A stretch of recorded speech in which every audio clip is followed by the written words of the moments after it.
Beda lu mundur ya, kurang mundur. Oke, sip.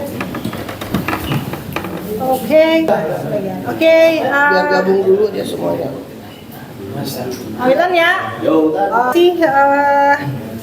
Bapak-bapak, rekan-rekan dari media yang pada malam ini telah hadir pada kesempatan ini. Saya ingin memperkenalkan diri, juga memperkenalkan teman-teman yang hadir di sini. Saya Wenda Ayui dari tim kuasa hukum tergugat. Dalam hal ini adalah Bapak Ridwan Kamil. Lalu yang sebelah kanan, paling kanan, tadi teh namina nu kasep teh. Rican. Ya, yang kedua ini Kang Rian Bintana. Yang ketiga ini adalah Kang Debi Agus Friansa. Yang bertiga ini adalah tim kuasa dari penggugat. Dalam hal ini adalah Ibu Atalia. Dan sebelah kiri ini mungkin beberapa teman sudah sangat mengenal beliau, ini Kak Oya Abdul Malik. Lalu yang sebelah paling kiri ini Kang Pratama Alwi. Nah, pada kesempatan ini nanti ada gilirannya kita akan menyampaikan apa yang harus disampaikan mewakili dari Ibu Atalia dan tentunya dari Pak Ridwan Kamil. Teman-teman media, pada kesempatan ini pula kami mau menyampaikan bahwa pada hari ini, tadi sore tepatnya, mediasi perkara yang sudah didaftarkan oleh Ibu Atalia, gugatan perceraian terhadap Bapak Ridwan Kamil, mediasinya sudah dilakukan, yang dihadiri langsung oleh prinsipal, didampingi oleh para penasihat hukumnya gitu ya, masing-masing. Jadi tadi Ibu Atalia sudah hadir, Bapak Ridwan Kamil juga sudah hadir, dari mediator Pengadilan Agama juga ada gitu yang ditugaskan oleh Pengadilan Agama, dan hasilnya adalah ada beberapa kesepakatan yang disepakati. Tentunya saya juga belum bisa sampaikan di sini ya, karena kan formatnya tetap perceraian itu tertutup. Namun yang hal lainnya adalah bahwa mediasi kemudian akan bergulir ke agenda persidangan gitu. Jadi dari saya itu dulu, nanti kita lengkapi dengan tanya jawab. Tapi sebelumnya tentunya saya juga ingin menyampaikan bahwa dengan hadirnya kami di sini dari tim kuasa hukum, penasihat hukum penggugat maupun dari kuasa hukum tergugat, ini teman-teman bisa lihat kami saja baik-baik saja gitu, sama halnya dengan prinsipal kami, komunikasi masih berjalan dengan baik. Artinya kami ingin bersepakat tim PH ini bahwa secara normatif apa yang harus kami lalui, prosedur perceraian itu akan dijalankan dengan baik bersama-sama sampai nanti akhirnya putusan dari Pengadilan Agama akan jatuh gitu ya. Kita akan lalui secara normatif. Mungkin kesempatan ini akan saya berikan kepada tim BH dari penggugat, dalam hal ini Kang Debi, mangga. Ya, yang dihadiri oleh Ibu Atalia dan Pak Ridwan Kamil. Pada dasarnya beliau-beliau ini sepakat untuk berpisah secara baik-baik. Kedua, akan saling menghormati satu sama lain dan juga akan merawat bersama anak-anaknya. Lalu yang kedua, ini perlu diluruskan juga karena kebetulan kami dari pihak penggugat ya, dalam hal ini kami kuasa hukum penggugat, yang dimana kami membuat isi gugatan, bahwa kami pastikan ya, di dalam isi gugatan ini, saya ulangi, di dalam isi gugatan tidak ada yang namanya pihak ketiga. Jadi ini murni ya, perpisahan ini murni karena keinginan kedua belah pihak. Lalu yang kedua ya, terkait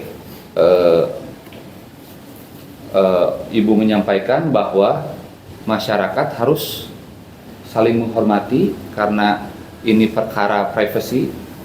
Jadi berharap kedepannya kita saling mendoakan agar ini yang terbaik untuk Bapak maupun Ibu.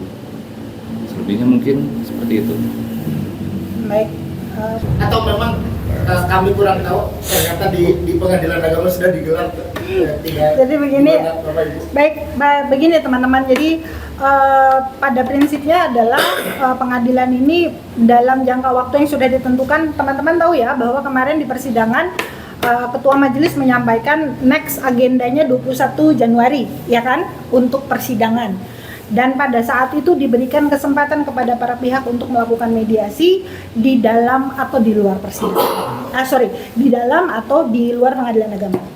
Artinya secara normatif itu diizinkan dan kami memilih untuk melakukannya di luar pengadilan agama dengan mediator yang ditunjuk oleh pengadilan agama. Ini pun atas seizin dari Ketua Pengadilan Agama dan sepengetahuan beliau.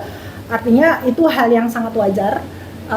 Pilihannya mungkin untuk kenyamanan dan ketenangan saja gitu. Karena kebetulan gini ya, kebetulan kan beliau-beliau ini sibuk ya gitu. Waktunya ini agak sore. Takutnya kalau misalnya di pengadilan agama itu kasihan nih teman-teman yang kerja gitu ya, harus sampai sore dan lain-lain. Jadi dipilihlah tempat yang di luar pengadilan agama. Di Bandung apa di Jakarta? Di Bandung. Di Bandung. Mohon. Dari hasil mediasi ada penelitian, ada terlihat ada kemungkinan rujuk kembali. Kang? Ya, terkait hasil mediasi, Bukan saya ada gambaran untuk pandangan Bapak. ya tadi saya ulangi lagi ya bahwa hasilnya Bapak dan Ibu ya, bersepakat untuk berpisah dengan baik-baik. Ya, gitu. Pemicunya apa ya? Jadi berapa lama proses mediasi berlangsung? Oh lumayan, tadi kita mungkin ada 30 menit ya Kang ya? 30 menit tadi ya? Oh, kurang lebih 30 menit lah. Komunikasi langsung. Nggak ada Langsung. nggak alot berarti ya? Enggak, lancar. Yang menjadi pemicunya apa tuh? Kalau pemicu karena ini ranahnya privat ya dan ada aturan yang mengatur, jadi kita tidak bisa publish terkait sebab akibatnya. Berarti nanti tinggal nunggu tanggal 21 ya? Atau gimana? Nah, jadi mekanismenya begini teman-teman. Hasil mediasi tersebut nanti akan dilaporkan oleh mediator ke pengadilan agama. Tadi batas waktu 21 Desember itu adalah batas waktu maksimum gitu ya. Tetapi pengadilan agama boleh kemudian mengagendakan sidang pertama itu lebih cepat karena kan hasil dari mediasi sudah ada. Jadi tidak usah dimaksimalkan ke tanggal 30. Nanti kita tinggal lihat bagaimana pengadilan agama ini, kita tinggal nunggu relas panggilan. Nah, kapannya kami belum tahu. Tidak, cuma satu kali atau ada beberapa kali lagi? Sekali. Karena sudah ada hasilnya. Sudah ada Tapi hasil. kalau tiba-tiba di tengah jalan berubah pikiran, Karena kan di sini tidak ada orang tiba kan ya? Nggak ada. Ya, oke. Bu, bisa dipertegas lagi Bu, kalau yang sidang itu untuk lanjutnya tanggal 21 atau hari Minggu Bu? Tidak, kami menunggu relas panggilan. Ya, 21 Januari. 21 Januari Kang. Kedatangan. Ya. penegasan aja terkait masing-masing kuasa hukum yang berkumpul bersama. Seperti saya sudah sampaikan gitu ya. Tadi kan kami melakukan mediasi nih bersama. Terus sudah gitu hasilnya sudah mendapatkan amanat dari prinsipal masing-masing bahwa kami berdua ini dari tim PH dan penggugat maupun tim PH tergugat ini memilih juga jalan untuk melakukannya bersama-sama. Gitu. Tadi disebutkan soal pengasuhan bersama seperti apa, mungkin secara detail ke depan. Ya, terkait pengasuhan secara bersama-sama kan tentunya Bapak dan Ibu ya mengasuh anak-anaknya secara bersama-sama. Jadi dihadirkan Ya, anak yang keduanya ada ikut hadir dalam di mediasi enggak? Menyinggung mengenai gini juga Pak nggak? Emil sama Bu Natali sudah bisa memakan manfaat dari sini. Kalau itu ya tentunya itu kan udah ada aturannya sendiri ya terkait SEMA. Ya intinya kita sudah penuhi aturan terkait SEMA. Ya. Surat edaran Mahkamah Agung ya, SEMA. Terus untuk Gonogini karena ada menyinggung juga betul. Kalau harta Gonogini mungkin karena kita fokusnya untuk perkara ini dulu, jadi kita belum bisa berpikir lebih jauh. Berarti dari gugatan nggak ada soal Gonogini.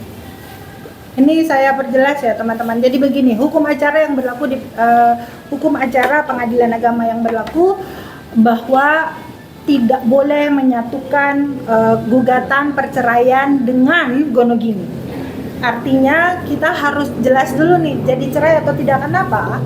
Karena kan walau bagaimanapun nanti yang akan memutuskan apakah perkawinan ini lebih baik diceraikan atau dipertahankan itu tetap ada di tangan majelis hakim, gitu ya. Artinya belum tentu juga cerai, sebetulnya putusannya kita nggak tahu, gitu kan. Nanti akan diperiksa oleh majelis.